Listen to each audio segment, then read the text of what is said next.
Christiana, sinabi natin na itong si Ancheta is no ordinary point guard. Nag-champion na ito sa UCBL as a member of CEU. Jomel, very emotional ka ngayon. Big shot kanina, top scorer ng Benil, tapos ang tinalo niyo defending champion. Ano ang nararamdaman mo ngayon? Siguro masaya syempre kasi yun, defending champion niya yung kalaban namin. Pero inisip ko lang paano papatakboyin yung sistema namin. And siguro yung naging motivation ko lang this game kung gaano kahirap makapunta sa makapaglaro dito sa NCAA.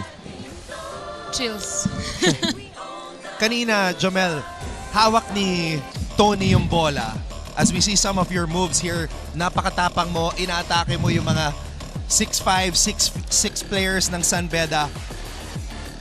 Yung play dito, Tony Inot, nasa kanya yung bola, binigay niya yung bola sa'yo, yung tiwala na ikaw yung gumawa ng play. Siguro kasi kaya nakuha ko yung tiwalang yun. Lagi nila ako nakikita nag-extra, parang lagi ako nandun sa court. Ako yung parang una at parang huli na maiiwan sa court. Ganun. Kumbaga Kaya hard siguro worker yun, talaga. yun po. Siguro doon nila binigay yung tiwala sa akin kasi pinaghihirapan ko din. Yun. Kanina, Christiana, parang kinakabahan pa si Jomel pagpunta niya dito. Mas kinakabahan pa siya dito sa interview kaysa sa basketball. Kaysa sa laro. Sabi mo, first time. First time mo ma-interview. Hindi po, dito pa. Dito pa lang sa NCAA. So ngayon, ito yung play na pinag-uusapan namin, no? Ayan, no? Nagtitinginan pa kayo ni Tony na sino sa inyong dalawa yung titira. Pero ikaw ang tumira. Ay, sorry. Kasi na yan eh. Broken play na. Oo. Mali yung play na nagawa namin. Kaya Gumawa namin sa likod. nakita ko po kasi yung pani kaya sa niya biglang gumanon eh. Kaya lagi ko naman ina-ensayo.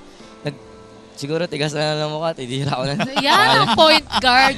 Diba sabi ko, kailangan makapal yung mukha mo. Bahala na akong pagalitan. Well, welcome to the NCAA, Thank you. Jomel. Congratulations. You're officially an NCAA player. Kumusta naman yung experience mo, first 2 games mo bilang starting point guard ng Benil? Siyempre, iba ang laro dito sa NCAA. Siguro yun nga, medyo nung first game namin talagang nangangapa ako eh. First game ko din sa MOA. Kaya tinutulungan lang din ako nila JC, nila Coach Charles, hindi nila ako masyado pinapansin yung kaba ko, ganun. Yun, na-overcome ko naman sa mga games. Kitang-kita naman namin na ngayon parang wala ka na talagang kakaba-kaba.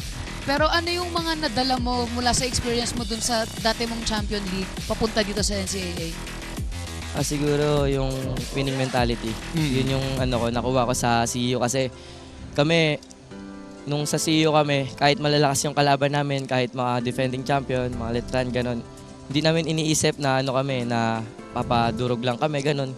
Inisip namin na kayang-kaya namin yun. Parehas lang kami naglalaro ng basketball. Yun lang. Ayan, napaka-humble at napakatapang sa loob ng court. 5'8" point guard from San Mateo, Rizal, Jomel Ancheta. Jomel, eto na, pagkakataon mo na batiin lahat ng mga nanonood at sumusuporta, nagmamahal sa'yo. Unang-una po sa lahat, binabati ko po yung coach ko na nagtiyaga sa akin. Nanood po ngayon, si Coach JB Martinez, and yung mga kaibigan ko po na nanood, sila Mama, Papa, Ancheta family po, Sarde family. Thank you po sa mga sumusuporta sa amin sa Benil, kay Boss Frank, sa lahat po ng bosses namin. Maraming salamat po sa inyo. Yun lang. Alright, congratulations, Jomel. Thank you. Welcome to the NCAA. Thank you po. We are happy to have such a great talent like Jomel Ancheta.